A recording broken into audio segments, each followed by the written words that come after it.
Hello friends, आज हम पढ़ेंगे फिजिकल प्रॉपर्टीज ऑफ अमाइंस। इसमें हम अमाइंस के फेज के बारे में, उनकी सोल्युबिलिटी और उनके बॉइलिंग पॉइंट के बारे में पढ़ेंगे। तो सबसे पहले उनका फेज पढ़ लेते हैं। The lower aliphatic amines are gases with fishy odour. जो लोअर एलिफेटिक अमाइंस होते हैं वो जनरली गैसेस फेज में होते हैं और वो स्मेल ऐसी प्रोड्यूस करते हैं जैसी मछली में से आती है, यानी फिशी ऑर्डर वो प्रोड्यूस करते हैं। प्राइमरी अमाइंस विद 3 और more carbon atom are liquid and still higher ones are solid.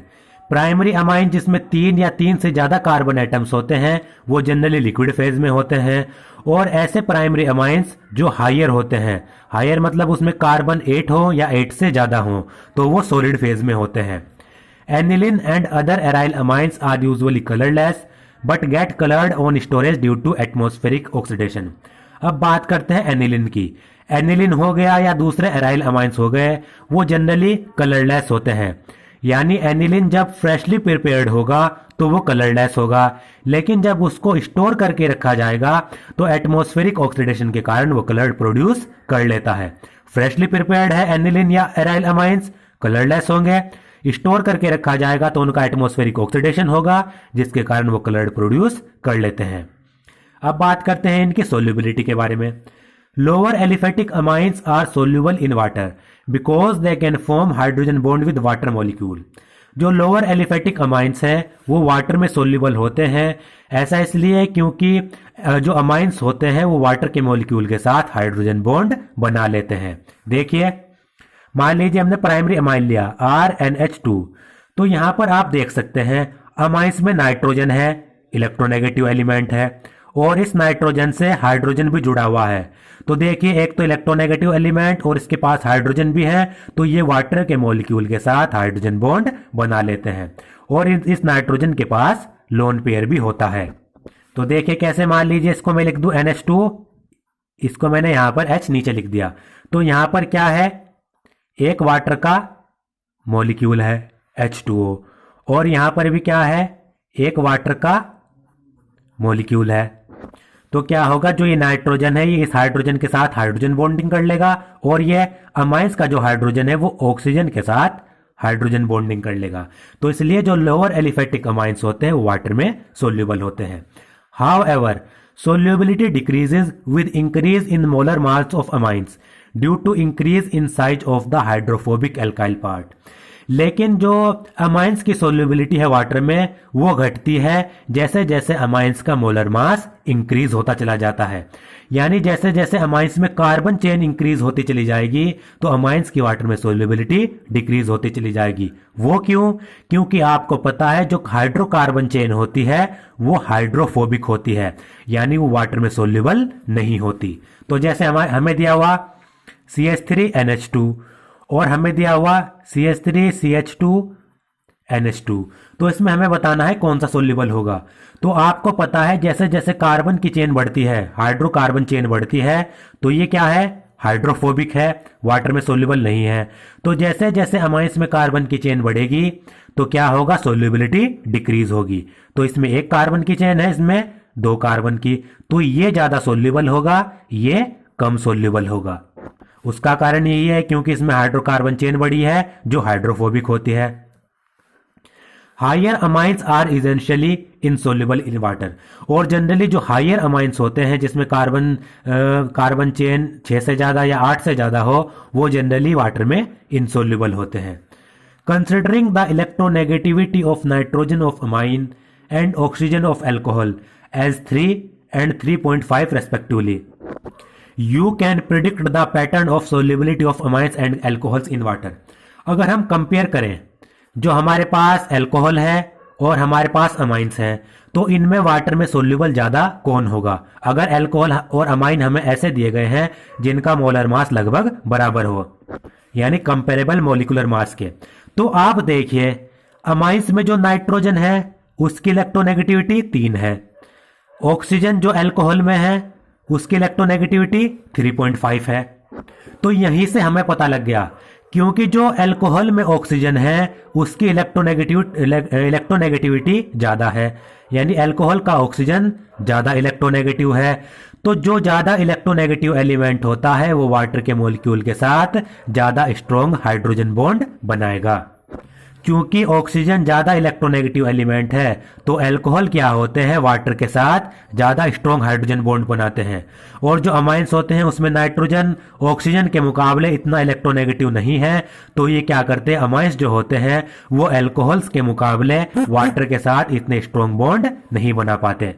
तो यही कारण है, अगर हमें अल्कोहल दिया हुआ है और अमाइंस दिया हुआ है तो अल्कोहल्स वाटर में ज्यादा सोल्यूबल होंगे अमाइंस के मुकाबले। इसका कारण मैं आपको बता चुका, क्योंकि अल्कोहल में ऑक्सीजन ज्यादा इलेक्ट्रोनेगेटिव एलिमेंट होता है नाइट्रोजन के मुकाबले, तो इसलिए वो वाटर के साथ ज्यादा स्ट्रॉन्ग हाइड्रोजन बॉन्ड बनाते हैं। और इसमें क्वेश्चन भी पूछा गया है आपको, एक तो दिया गया ब्यूटेन 1 ऑल और दिया गया ब्यूटेन 1 अमाइन, तो इनमें से वाटर में ज्यादा कौन सोल्यूबल होगा ये हमें बताना है। तो ये मैं बता चुका, ब्यूटेन 1 अमाइन और ब्यूटेन 1 ऑल इनका मोलिकुलर मास लगभग दोनों का बराबर है। तो जो अल्कोहल है यानी ब्यूटेनॉल है वो वाटर के साथ ज्यादा स्ट्रॉन्ग हाइड्रोजन बॉन्ड बनाएगा, क्योंकि इसमें जो ऑक्सीजन है वो ज्यादा इलेक्ट्रोनेगेटिव एलिमेंट है। तो ब्यूटेन 1 ऑल ब्यूटेन 1 अमाइन के मुकाबले वाटर में ज्यादा सोल्यूबल होगा। तो कौन है, ब्यूटेन 1 ऑल वाटर में ज्यादा सोल्यूबल है। Amines are soluble in organic solvent like alcohol, ether and benzene. अब जो अमाइंस होते हैं वो ऑर्गेनिक सॉल्वेंट में सोल्यूबल होते हैं, अल्कोहल में भी वो सोल्यूबल होंगे, ईथर में भी और बेंजीन में भी। You may remember that alcohol are more polar than amines and form stronger intermolecular hydrogen bond than amines. और ये भी आपको याद रखना है कि जो अल्कोहल्स होते हैं वो अमाइंस के मुकाबले ज्यादा पोलर होते हैं। क्यों, अल्कोहल्स में क्या है, ऑक्सीजन है, ज्यादा इलेक्ट्रोनेगेटिव एलिमेंट है, तो इसके कारण वो ज्यादा पोलर्स होते हैं अमाइंस के मुकाबले। तो जो अल्कोहल्स होंगे वो अमाइंस के मुकाबले इंटरमोलिकुलर हाइड्रोजन बॉन्डिंग भी स्ट्रॉन्ग बनाते हैं, ये आपको याद रखना है। Primary and secondary amines are engaged in intermolecular association due to hydrogen bonding between nitrogen of one and hydrogen of another molecule. अब जो प्राइमरी और सेकेंडरी अमाइंस होते हैं वो इंटरमोलिकुलर हाइड्रोजन बॉन्डिंग करते हैं, यानी क्या होगा, दो अमाइंस के जो मॉलिक्यूल्स होंगे वो आपस में हाइड्रोजन बॉन्ड बना लेंगे। ऐसा क्यों, क्योंकि जो प्राइमरी अमाइंस हैं उनके पास 2 हाइड्रोजन है और जो सेकेंडरी अमाइंस है उनके पास 1 हाइड्रोजन है। और जो ये हाइड्रोजन बॉन्ड बनेंगे ये एक मॉलिक्यूल का नाइट्रोजन होगा और दूसरे मॉलिक्यूल का हाइड्रोजन होगा, इनके बीच में हाइड्रोजन बॉन्डिंग होगी। जैसे मैंने लिया प्राइमरी अमाइन RNH2, दूसरा भी लिया प्राइमरी अमाइन RNH और एक और H यहां पर लगा देता हूं, तो एक मॉलिक्यूल का नाइट्रोजन दूसरे मॉलिक्यूल का हाइड्रोजन आपस में हाइड्रोजन बॉन्डिंग कर लेंगे, ये आपको याद रखना है। This intermolecular association is more in primary amines than in secondary amines as there are 2 hydrogen atom available for hydrogen bond formation in it. अब जो ये हाइड्रोजन बॉन्डिंग हो रही है, इंटरमोलिकुलर हाइड्रोजन बॉन्डिंग, ये ज्यादा किस में होगी। अब आपको पता है जो प्राइमरी अमाइंस हैं उनमें 2 हाइड्रोजन है, जो सेकेंडरी अमाइंस हैं उनमें 1 हाइड्रोजन है, जो टर्शरी अमाइंस हैं उनमें कोई भी हाइड्रोजन नहीं है। तो देखिए जो प्राइमरी अमाइंस हैं वो ज्यादा हाइड्रोजन बॉन्डिंग कर सकते हैं क्योंकि यहां पर नाइट्रोजन भी है और 2 हाइड्रोजन है, जबकि सेकेंडरी अमाइंस में 1 ही हाइड्रोजन है, टर्शरी अमाइन में कोई भी हाइड्रोजन नहीं। तो सबसे ज्यादा स्ट्रॉन्ग या फिर कहें सबसे ज्यादा इंटरमोलिकुलर हाइड्रोजन बॉन्डिंग किस में देखी जाएगी, प्राइमरी अमाइंस में, उससे कम सेकेंडरी में, उससे कम टर्शरी में, क्योंकि इसके पास 2 हाइड्रोजन है, सेकेंडरी में 1 हाइड्रोजन और टर्शरी में कोई भी हाइड्रोजन बॉन्डिंग नहीं है, मतलब कोई भी हाइड्रोजन नहीं है। और जो टर्शरी अमाइंस है उनमें तो हाइड्रोजन है ही नहीं, तो ये इंटरमोलिकुलर हाइड्रोजन बॉन्डिंग शो करेंगे ही नहीं, ये आपको याद रखना है। Tertiary amine do not have intermolecular association due to the absence of hydrogen atom available for hydrogen bond formation. और जो टर्शरी अमाइंस है उनके पास तो हाइड्रोजन बॉन्ड बनाने के लिए हाइड्रोजन एटम है ही नहीं, तो इसके कारण वो इंटरमोलिकुलर एसोसिएशन कर ही नहीं पाते।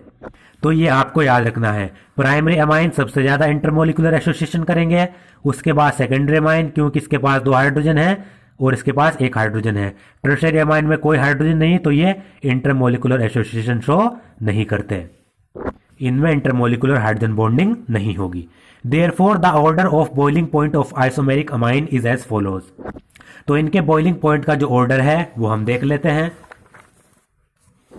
ये देखिए इनके बॉइलिंग पॉइंट का ऑर्डर है, प्राइमरी जो अमाइन होगा उसका बॉइलिंग पॉइंट सबसे ज्यादा, फिर उससे कम सेकेंडरी, उससे कम टर्शरी।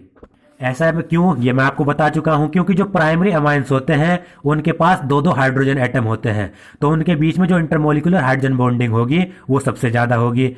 अब इंटरमोलिकुलर हाइड्रोजन बॉन्डिंग अगर प्राइमरी अमाइन में सबसे ज़्यादा हो रही है तो इनके मोलिक्यूल को तोड़ना भी तो ज़्यादा कठिन होगा, यानी ज़्यादा डिफिकल्ट होगा, ज़्यादा एनर्जी उसको देनी पड़ेगी, तो इसलिए इनका बॉइलिंग पॉइंट सबसे ज़्यादा। सेकेंडरी अमाइन में एक हाइड्रोजन है, इंटरमोलिकुलर हाइड्रोजन बॉन्डिंग कम होगी, तो इसलिए इनका बॉइलिंग पॉइंट प्राइमरी से कम होता है। टर्शियरी अमाइन में इंटरमोलिकुलर हाइड्रोजन बॉन्डिंग होती ही नहीं क्योंकि हाइड्रोजन है ही नहीं, तो इसलिए इनका बॉइलिंग पॉइंट सबसे कम होता है। तो ये ऑर्डर बॉइलिंग पॉइंट का आपको याद रखना है, primary greater than secondary greater than tertiary. Intermolecular hydrogen bonding in primary amine is shown in figure. अब ये अमाइंस में, प्राइमरी अमाइंस में जो इंटरमोलिकुलर हाइड्रोजन बॉन्डिंग होती है वो यहां पर दी गई है। ये देखिए RNH2 प्राइमरी अमाइंस है, तो ये वाला नाइट्रोजन दूसरे अमाइन के साथ, प्राइमरी अमाइन के साथ हाइड्रोजन बॉन्डिंग करेगा, ये वाला हाइड्रोजन दूसरे प्राइमरी अमाइन के नाइट्रोजन के साथ हाइड्रोजन बॉन्डिंग बना लेगा, ये वाला हाइड्रोजन दूसरे प्राइमरी अमाइन के नाइट्रोजन के साथ हाइड्रोजन बॉन्डिंग कर लेगा। तो आप यहां पर देख सकते हैं एक प्राइमरी अमाइन का मॉलिक्यूल तीन मॉलिक्यूल के साथ हाइड्रोजन बॉन्डिंग कर रहा है। अगर हम सेकेंडरी अमाइन की बात करें RNHR, तो ये कितनी बना सकता है हाइड्रोजन बॉन्डिंग, NHR, और ये हाइड्रोजन नाइट्रोजन के साथ कर लेगा। यहां पर NH लिख देता हूं मैं, R और ये R। तो देखिए प्राइमरी अमाइन में एक मॉलिक्यूल तीन हाइड्रोजन बॉन्ड बना रहा है, जबकि सेकेंडरी अमाइन में एक मॉलिक्यूल सेकेंडरी अमाइन का 2 हाइड्रोजन बॉन्ड बना रहा है। तो इसके कारण, इन स्ट्रॉन्ग हाइड्रोजन बॉन्डिंग के कारण ही प्राइमरी अमाइन का बॉइलिंग पॉइंट सबसे ज़्यादा होता है। फिर सेकेंडरी टर्शियरी अमाइन में तो है ही नहीं हाइड्रोजन बॉन्ड बनाने के लिए, तो ये हाइड्रोजन बॉन्डिंग नहीं करते, इसलिए इनका बॉइलिंग पॉइंट सबसे कम। Boiling point of amine alcohol and alkanes of almost the same molar mass are shown in figure table 13.2। अब अगर हमें दे दिया जाए, अमाइन दे दिया जाए, एल्कोहल दे दिया जाए और एल्केन्स दे दिया जाए जिनका मोलर मास लगभग सेम है, सेम मोलिकुलर मास के एल्केन, एल्कोहल और अमाइन दिए गए हैं, तो उनका बॉइलिंग पॉइंट यहां पर दिया गया है। ये हमें अमाइंस दिए गए हैं, ये भी अमाइन, प्राइमरी अमाइंस, ये सेकेंडरी अमाइंस, और ये हमें दिया गया है टर्शियरी अमाइंस। और यहां पर देखिए ये हमें एल्केन दिया हुआ है और ये एल्कोहल दिया हुआ है, इन सभी का मोलिकुलर मास लगभग सेम होता है। तो इसमें अगर आप देखें, इसमें जो एल्कोहल है उसका बॉइलिंग पॉइंट सबसे ज्यादा, क्योंकि एल्कोहल में ऑक्सीजन एटम के कारण स्ट्रॉन्ग हाइड्रोजन बॉन्डिंग होती है, तो सबसे ज्यादा इसमें किसका है, एल्कोहल का। फिर होता है अमाइंस में, और अमाइंस में प्राइमरी सेकेंडरी टर्शियरी, प्राइमरी ये है तो दूसरे नंबर पर ये आएगा, और उसके बाद सेकेंडरी तीसरे नंबर पर ये, उसके बाद टर्शियरी अमाइन चौथे नंबर पर ये, और इनमें सबसे कम होगा एल्केन का 300 केल्विन। तो ये आपको याद रखना है। एल्कोहल का अगर हमें दे दिया जाए अमाइंस, एल्कोहल और एल्केन, तो एल्कोहल का सबसे ज्यादा, उसके बाद अमाइंस, अमाइंस में भी प्राइमरी सेकेंडरी टर्शियरी ये है, और उसके बाद सबसे कम एल्केन्स का।